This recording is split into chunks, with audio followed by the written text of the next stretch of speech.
Le Brésil et les États-Unis sont deux États-continents ouverts sur le monde. Leurs façades atlantiques respectives ont été les premières mises en valeur et demeurent les principales concentrations de population et d'activité. Au Brésil, la façade maritime occupe une place déterminante dans l'organisation du territoire. Le sud-est produit 60% de la richesse du pays et accueille les trois plus grandes villes, Sao Paulo, Rio de Janeiro et Belo Horizonte. Le nord-est des États-Unis reste le centre du pays, forte concentration de population, industrialisation ancienne, urbanisation et réseaux de communication denses, large ouverture maritime sur le monde. Cette région a traversé une crise profonde lors du passage à la troisième révolution industrielle, touchant plus particulièrement les rives des Grands Lacs et les zones industrialo-portuaires de la mégalopolis Baltimore, Pittsburgh et Détroit ont connu une grave désindustrialisation. Le Nord-Est a su rebondir grâce aux hautes technologies.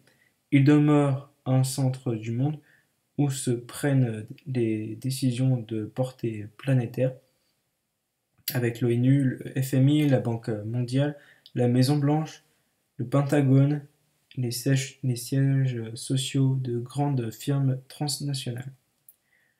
Le Brésil n'a qu'une seule façade maritime et l'immense intérieur, partiellement accessible et mis en valeur, et se termine par le cul-de-sac amazonien, très incomplètement contrôlé, que des routes s'efforcent de désenclaver.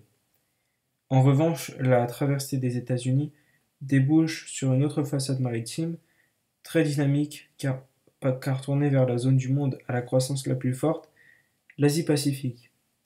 La Californie est l'État le plus peuplé des États-Unis, au premier PIB grâce à ses métropoles, Los Angeles et San Francisco, ses hautes technologies, la Silicon Valley, et au centre mondial de l'industrie du cinéma, Hollywood. De part et d'autre de la frontière avec le Canada, une région urbaine s'affirme, de Vancouver à Portland, avec Seattle comme cœur de l'industrie aéronautique, Boeing. Au Brésil, l'ouverture sur le monde amène de nouvelles dynamiques territoriales et une nouvelle carte agricole. Depuis que, dans le cadre du Mercosur, l'Argentine fournit du blé et avec le Chili du vin, ces productions ont fortement reculé, remplacées par la canne à sucre ou le soja. De nouveaux axes routiers ont été construits pour désenclaver l'intérieur et souder les économies du Mercosur.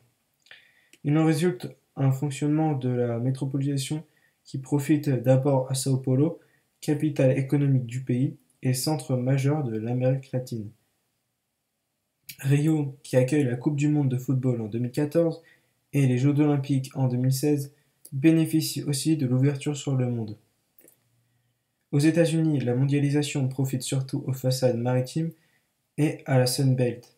Cette ceinture du soleil montre le plus grand dynamisme démographique en attirant à la fois des actifs et des retraités américains des régions septentrionales et une importante main-d'œuvre mexicaine.